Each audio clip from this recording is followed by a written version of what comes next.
కుదురుతుందా సార్? ఇప్పుడు షిఫ్ట్స్ ఉంటాయి, అంటే ఇప్పుడు మా పరిస్థితే తీసుకోండి దాన్ని సార్. ప్లాన్ చేసుకోవాలి. దాన్ని ప్లాన్ చేసుకోవాలి. కనీసం 10కు మీరు సెకండ్ షిఫ్ట్ అయిపోద్ది కదా.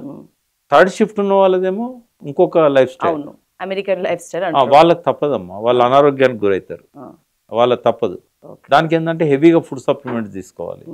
తర్వాత వాళ్ళ నిద్రను అంటే ఎట్లుంటుందంటే ఇవాళ 10 గంటల దాకా డ్యూటీ చేయడం, రేపు 10 గంటల నుంచి మార్నింగ్ 6 దాకా డ్యూటీ చేయడం, ఇది నష్టదాయకం. ఈ సర్కేడియన్ రిథం అంటే ఏంటంటే ఇప్పుడు సపోజ్ ఇవాళ మనం 9:30 పడుకోవాలనుకున్నాం, డైలీ దాన్ని మీరు ఒక డిసిప్లిన్ అనేది ఉండాలి.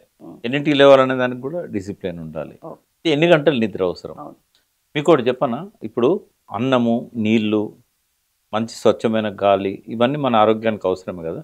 అన్నిటికంటే ఎక్కువ ఆరోగ్యానికి అవసరమైంది ఏంటి అంటే నా దృష్టిలో కానీ, న్యూట్రిషనిస్ట్ల గట్ మీద అవగాహన ఉన్న వాళ్ళ దృష్టిలో కానీ 7 గంటల నుంచి 8 గంటల నిద్ర చాలా రకాల జబ్బులను నివారిస్తుంది. అది మీరు ఒకరోజు 4 గంటలే పడుకున్నారనుకోండి, తెల్లారంతా డల్గా ఉంటుంది.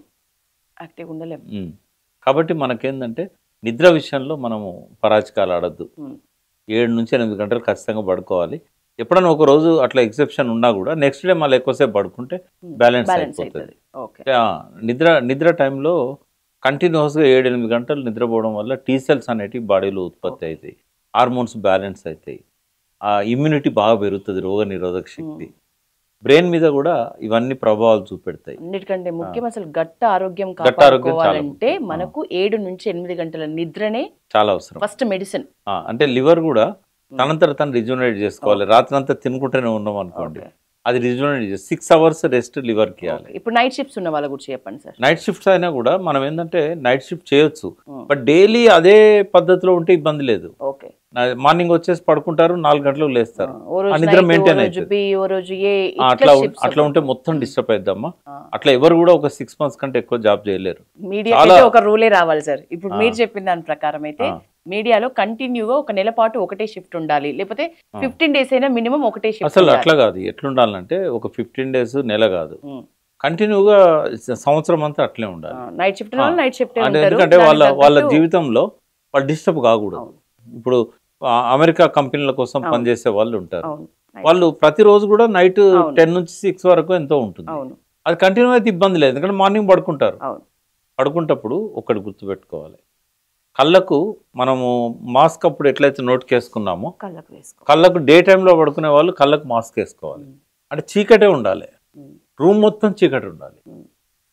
ఎప్పుడన్నా నేను నైట్ మేల్కి వచ్చి డిస్టర్బ్ అయ్యి తెల్లారంగా 6 గంటలకు పడుకుంటాను. ఒక్కోసారి పడుకుంటప్పుడు మొత్తం అన్ని క్లోజ్ చేసేసుకుంటాం. చిమ్మ చీకటి ఉండాలి, ఎందుకంటే మెలటోనిన్ రిలీజ్ కావాలంటే చీకటి ఉండాలి. మెలటోనిన్ రిలీజ్ కానప్పుడు ఏం చేయాలి? మెలటోనిన్ సప్లిమెంట్స్ దొరుకుతున్నాయి.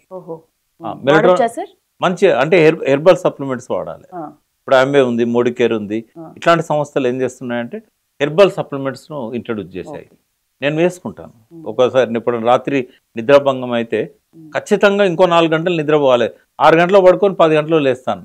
మామూలుగా ప్రొడక్ట్స్ ని సపోర్ట్ చేస్తున్నారా సార్? అసలు ఆంబే కంటే మంచి ప్రొడక్ట్స్ ఈ ప్రపంచంలో ఎక్కడ లేవండి. ఇంటర్నేషనల్ అయితేనే ఆంబే, ఇండియాలో అయితే మోడికేర్ అనేది లోకల్ కంపెనీ. బట్ ఇద్దరు కూడా కాంప్రమైజ్ గారు. ఇంకా కొన్ని ఉన్నాయి, ఒక 18 కంపెనీలు ఉన్నాయమ్మా, అన్ని కూడా బెస్టే. వీటిని గుర్తించాలంటే IDSA అని ఉంటుంది, ఇండియన్ డైరెక్ట్ సెల్లింగ్ అసోసియేషన్, వాటిలోనే దొరుకుతాయి. కాబట్టి ఇవన్నీ కూడా ఏంటంటే హెల్త్కి చాలా మంచిది. ఒక్క మాట చెప్పనా, నేను కనుక ఫుడ్ సప్లిమెంట్స్ తీసుకోకపోయి ఉంటే, నాకు ఎవరు ఇంట్రడ్యూస్ చేసి ఉండకపోతే ఈ పాటికి నాది 10వ వర్ధంతి అయ్యేది. ఎందుకంటే అన్ని రకాల హెల్త్ ఛాలెంజెస్ నేను ఫేస్ చేశాను.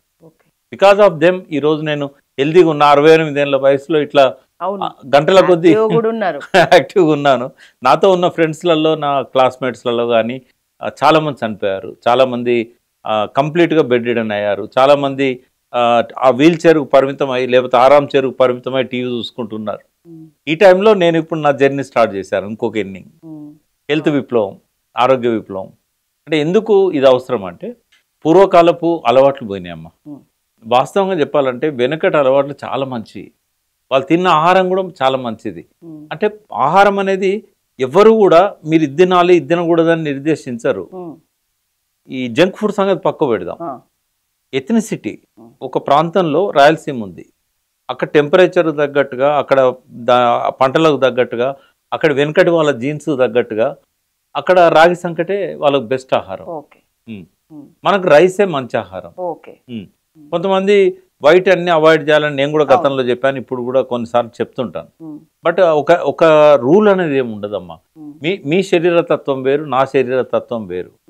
మీ శరీర తత్వాన్ని బట్టి మీరు తినాలి, నా శరీర తత్వాన్ని బట్టి నేను తినాలి. బాడీ ఏం చెప్తుంది గ్రహించేంత ఫోకస్డ్ గా ఎవరు ఉండలేం సార్. ఇప్పుడు ఒక ఎగ్జాంపుల్ చెప్తాను.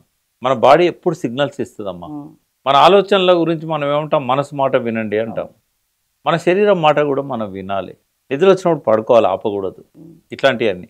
దాంతోపాటుగా ఏంటంటే ఇప్పుడు డయాబెటికే ఉంది. మీ పారామీటర్స్ వేరు, నా పారామీటర్స్ వేరు, ఆయన పారామీటర్స్ వేరు. మీ ఏజ్ వేరు, నా ఏజ్ వేరు, ఆయన ఏజ్ వేరు. ఇది మనమే గ్రహించాలి. నిజంగానే నాకు షుగర్ ఎక్కువైందా? ఇప్పుడు 120/80 బీపీ అంటాం, అది తప్పది. పారామీటర్స్ అన్ని అందరికి ఒక తీరు ఉండవు. ఇప్పుడు నాకు ఎప్పుడు బాడీ తత్వాన్ని బట్టి ఇప్పుడు నేనున్నాను, నాది 160/110 ఉంటుంది.